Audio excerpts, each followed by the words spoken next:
ಸ್ನೇಹಿತರೆ ನಮಸ್ತೆ, ಜೇನುಗಿರಿ ಯೂಟ್ಯೂಬ್ ಚಾನಲ್ಗೆ ನಿಮ್ಮೆಲ್ರಿಗೂ ಆತ್ಮೀಯ ಸ್ವಾಗತ. ಕಾಫಿ ಪ್ಲಾಂಟರ್ಗಳಿಗೆ ಮೋಸ ಆಗ್ತಿದೆ ಅಂದ್ರೆ ನಂಬ್ತೀರಾ? ಅಂತಹ ಒಂದು ಘಟನೆ ಬೇರೆ ಯಾವ ಬೆಳೆಗಾರರಿಗೂ ಇಲ್ಲ.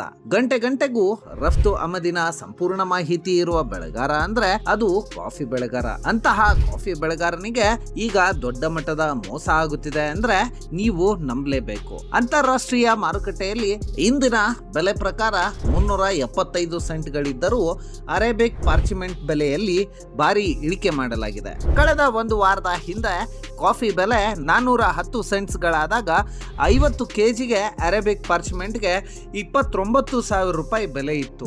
ನಂತರ ಒಂದೆರಡು ಸೆಂಟ್ಸ್ಗಳನ್ನ ಕಡಿಮೆ ಆಗಿದ್ದನ್ನ ನೆಪವಾಗಿಟ್ಟುಕೊಂಡು ಒಂದೇ ವಾರದಲ್ಲಿ ದಿನೇ 500ರಿಂದ 1000 ರೂಪಾಯಿಗಳನ್ನ ಕಡಿಮೆ ಮಾಡಿ ಇಂದಿಗೆ ಬೆಲೆಯನ್ನ 2,500 ರೂಪಾಯಿಗೆ ಇಳಿಸಲಾಗಿದೆ. ಈ ಬಗ್ಗೆ ಪ್ರಶ್ನಿಸಿದ್ರೆ ಕ್ಲೀನ್ ಕಾಫಿಗೆ ಬೇಡಿಕೆ ಇಲ್ಲ ಎಂಬ ಸಬೂಬು ಹೇಳ್ತಾರೆ. ರೋಬಸ್ಟ್ ಕಾಫಿಗೂ 1,500ರಿಂದ 2,000 ರೂಪಾಯಿವರೆಗೂ ಬೆಲೆಯನ್ನ ಇಳಿಸಲಾಗಿದೆ.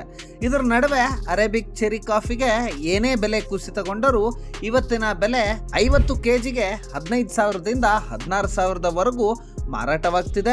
ಸಾಮಾನ್ಯವಾಗಿ ಅರೇಬಿಕ್ ಚೆರಿ ಕಾಫಿಯ ಬೆಳೆಗಾರರು ಮನೆಯಲ್ಲಿರುವುದಕ್ಕೆ ಕಾರಣ. ಆದ್ರೆ ಬಹುತೇಕ ಬೆಳೆಗಾರರು ಅರೇಬಿಕ್ ಪಾರ್ಚಿಮೆಂಟ್ ಕಾಫಿಯನ್ನ ಕಿವಾರರ್ಸ್ ಗಳಲ್ಲಿ ಇಟ್ಟಿರುತ್ತಾರೆ. ಇದನ್ನು ದುರುಪಯೋಗ ಪಡಿಸ್ಕೊಳ್ತಾ ಇರತಕ್ಕಂತಹ ಕಿವಾರರ್ಸ್ ಗಳು ಮತ್ತು ರಫ್ತುದಾರರು ಬೇಕಾಬಿಟ್ಟಿ ಬೆಲೆ ನಿಗದಿಪಡಿಸಿಕೊಂಡು ಕಾಫಿಯನ್ನ ತಾವೇ ಖರೀದಿಸುತ್ತಿದ್ದಾರೆ. ಹಾಗಾಗಿ ಬೆಳೆಗಾರರಿಗೆ ಉತ್ತಮ ಬೆಲೆ ಸಿಗ್ತಾ ಇಲ್ಲ. ಇಂದಿನ ಡಾಲರ್ ಬೆಲೆ 87 ರೂಪಾಯಿಗಳಿದೆ. ಅದಕ್ಕೆ ಅನುಗುಣವಾಗಿ ಕಾಫಿ ಬೆಲೆಯನ್ನ 375 ಸೆಂಟ್ಸ್ ದರದಲ್ಲಿ ಲೆಕ್ಕ ಹಾಕಿದರೆ ಇವತ್ತಿನ ಬೆಲೆ 30,000ಕ್ಕೂ ಹೆಚ್ಚಿನ ಬೆಲೆ ಕಾಫಿ ಮಾರಾಟವಾಗಬೇಕಿದೆ. ಆದರೆ ರಫ್ತುದಾರರ ಕುತಂತ್ರದಿಂದಾಗಿ ಸುಮಾರು 5ರಿಂದ 6,000 ರೂಪಾಯಿ ಕಡಿಮೆ ಬೆಲೆಗೆ ಸ್ಥಳೀಯ ಮಾರುಕಟ್ಟೆಯಲ್ಲಿ ಬಿಕ್ರಿಯಾಗುತ್ತಿದೆ. ಹಾಗಿದ್ರೆ ಈ ಬೆಳೆಗಾರರ ಸಂಘದವರು ಏನ್ ಮಾಡ್ತಾ ಇದ್ದಾರೆ? ಕಾಫಿ ಬೆಳೆಗಾರರ ಸಂಘದ ಪ್ರಜ್ಞಾವಂತರು ಈ ವಿಚಾರವಾಗಿ ಯಾಕೆ ಸೀರಿಯಸ್ ಇಲ್ಲ?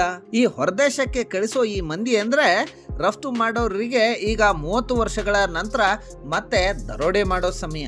ಕಾಫಿ ಬೆಳೆಗಾರರು ಈ ವರ್ಷ ಖುಷಿಯಾಗಿದ್ರು. ಕಾಫಿ ಮಂಡಳಿಯ ಕೈಯಿಂದ ವಿಶಾಲವಾದ ವಿಶ್ವ ಮಾರ್ಕೆಟ್ಗೆ ಕಾಫಿ ಎಂಟ್ರಿ ಕೊಟ್ಟಾದ ಮೇಲೆ ಕಾಫಿ ಬೆಳೆಗಾರರು ಆಗ್ತಾನೆ ಬಂದ ಸ್ಪ್ಲೆಂಡರ್ ಪ್ಲಸ್ ಬೈಕ್ನ ತಗೊಂಡು ತಿರುಗಿದ್ರು. ದೊಡ್ಡ ಕಾಫಿ ಬೆಳೆಗಾರರು ರಂಗಿ ಬಿರಂಗಿ ಕಾರುಗಳನ್ನ ಕೊಂಡರು.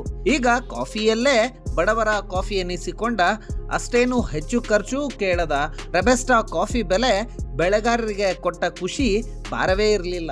ಸಣ್ಣ ಬೆಳೆಗಾರರು ಅಂದ್ರೆ 10-20 ಚೀಲ ಕಾಫಿ ಕೊಯ್ಯುವ ಬೆಳೆಗಾರರು ಒಂದಷ್ಟು ದುಡ್ಡು ಅಂತ ನೋಡಿದ್ರು. ಅದೇನೇ ಆಗ್ಲಿ ಕಾಫಿ ಡೇ ಮಾಲೀಕ ಸಿದ್ಧಾರ್ಥ್ ಇರಬೇಕಿತ್ತು. ಕಾಫಿ ಬೆಳೆಗಾರರಿಗೆ ಇರಬಹುದಾದ ಬಹುತೇಕ ಬಾಗಿಲುಗಳನ್ನ ತೆರೆದು ತೋರಿಸಿದ ಸಾಹಸಿ ಸಿದ್ಧಾರ್ಥ್ ಈಗ ಇಲ್ಲದಿರುವುದು ದುರಂತ.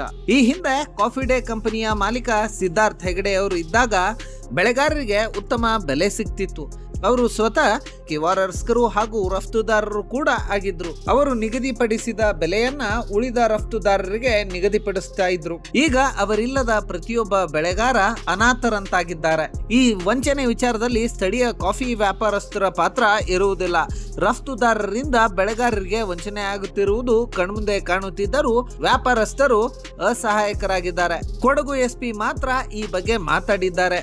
ಕಾಫಿ ಕೊಡುವಾಗ ರಶೀದಿ ತಗೊಳ್ಳದೆ ಮಾರಾಟ ಮಾಡುವವರು ಸಂಪೂರ್ಣ ವಿವರವನ್ನ ಪಡೆದುಕೊಳ್ಳದೆ ವ್ಯವಹಾರವನ್ನ ನಡೆಸಿದಲ್ಲಿ ಸರಿಯಾಗಿ ಕೇಸ್ ಜಡಿಯಲಾಗುವುದು ಅಂದಿದ್ದಾರೆ ಎಸ್ಪಿ ಕೆ ರಾಮರಾಜನ್. ಕಳ್ಳತನ ಮಾಡಿರುವ ಕಾಫಿಯನ್ನ ಖರೀದಿ ಮಾಡಿರುವುದು ಕಂಡು ಬಂದಲ್ಲಿ ಕಾಫಿ ಟ್ರೇಡರ್ಸ್ ಮಾಲೀಕರನ್ನ ನೇರ ಹೊಣೆಗಾರರನ್ನಾಗಿಸಿ ಕಾನೂನು ಕ್ರಮ ಕೈಗೊಳ್ಳಲಾಗುವುದು ಎಂದಿದ್ದಾರೆ. ಒಂದು ದಿನ ತೋಟದ ಕೆಲಸ ಮಾಡದೇ ಇರುವವರು ಒಂದೇ ಒಂದು ಚೀಲ ಎತ್ತಿ ತೂಕ ಮಾಡದೆ ಈ ರಫ್ತುದಾರರೆಂಬ ದಲ್ಲಾಳಿಗಳನ್ನು ಬೆಳೆಗಾರರು ಪ್ರಶ್ನೆ ಮಾಡೋದು ಯಾವಾಗ?